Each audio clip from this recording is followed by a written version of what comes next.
খুবই দুঃখের সঙ্গে বলতে লাগে যে ত্রিপুরায় টেট এক্সাম নিয়মিত হচ্ছে না, টিচার রিক্রুটমেন্ট নিয়মিত হচ্ছে না টাইম টু টাইম।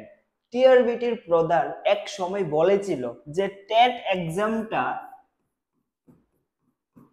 ত্রিপুরার যে জয়েন্ট এন্ট্রান্স এক্সাম মানে মেডিকেল এবং ইঞ্জিনিয়ারিং এর যে এন্ট্রান্স এক্সাম হয় ঠিক একই রকম, যে টিবিজেই এক্সাম যেরকম টিবিজেই এক্সাম প্রত্যেক বছর নিতে লাগে ঠিক একই রকম ভাবে টেট এক্সাম নেবে। দেখো এই কথাটা আমি বলিনি, টিআরবিটির প্রধান একটা ইন্টারভিউর মধ্যে বলেছিল 1 থেকে 1.5 বছর আগে। তাহলে এই কথাটা যদি বলে থাকেন তাহলে হচ্ছে কি প্রত্যেক বছর কি টেট এক্সাম হচ্ছে? হ্যাঁ, মানলাম যে একটা সুপ্রিম কোর্টের মধ্যে একটা মামলা ছিল, কিছু নিয়ম কানুন নতুন অ্যাড হয়েছে, তার জন্য আমি 2023টাকে বাদ দিলাম, যে ঠিক আছে ওই বছর এক্সামটা হয়নি।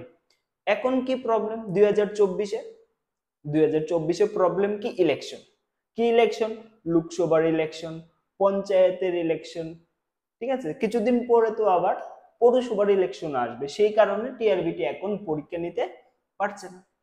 তো আমি এটাই বলি, টিবি যেই এক্সামটা কি এই লোকসভার ইলেকশন বা পঞ্চায়েত ইলেকশনের জন্য আটকে রয়েছে? কোনোভাবেই আটকে নেই। তাহলে টেট এক্সামটা কেন আটকে রইল? যদি উনি বলেছিলেন, দেখেন কথাটা ওনার ইন্টারভিউতে ছিল যে টেট এক্সামটা টিবিজেই যে আমাদের জয়েন্ট এন্ট্রান্স এক্সাম ওইটার সঙ্গে তুলনা করে বলেছিল যে এরকম ভাবে প্রত্যেক বছর এন্ট্রান্স এক্সাম হয় ঠিক একই রকম ভাবে নাকি টেট এক্সাম হওয়ার নিয়ম আছে। তাহলে সেই নিয়ম কোথায়? 2023-এর স্টুডেন্টগুলি 2023-এর এক্সামটা কবে হবে, 2024-এর এক্সামটা কবে হবে? এইভাবে বিভিন্ন কারণে, অন্যান্য কারণে টেট এক্সাম কেন পিছাবে?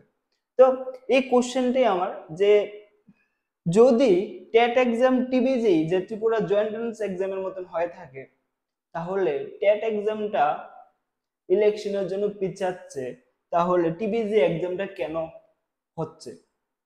ইলেকশন তো এখনো আছে, হলো তো, সবকিছু ঠিকভাবে চলছে তো। তো তাদের কথা একরকম, কাজ আর একরকম। সবকিছু প্রস্তুতি, গভর্নমেন্ট নাকি পারমিশন দেবে তারপর এক্সাম নেবে। কোথায়? এরকম তো আমি কোনোদিন টিবিজি এর মধ্যে দেখিনি। তাহলে এটার সাথে তুলনা কেন করা হলো? টিবিজি এর মধ্যে তো এরকম হয়নি এই বছর তোমাদেরকে পরীক্ষা নিতে পারবো না, ইলেকশন আছে। তো এটাই, এই কোশ্চেনগুলি প্রত্যেকটা ক্যান্ডিডেটের মধ্যে আছে, সেটা আমি রেইজ করার চেষ্টা করছি যাতে করে প্রত্যেকটা কথা তাদের কানে পৌঁছায়। আর একটা কাজ করবে, ভিডিওটা প্লিজ সবার সাথে শেয়ার করার চেষ্টা করবে যাতে দেখে সবাই যে তাদের বক্তৃতা কি, তাদের কথাবার্তা কি আর তাদের কাজ কি। দেখো, কাজ এবং বক্তৃতা দুইটার মধ্যে রাত দিন তফাৎ।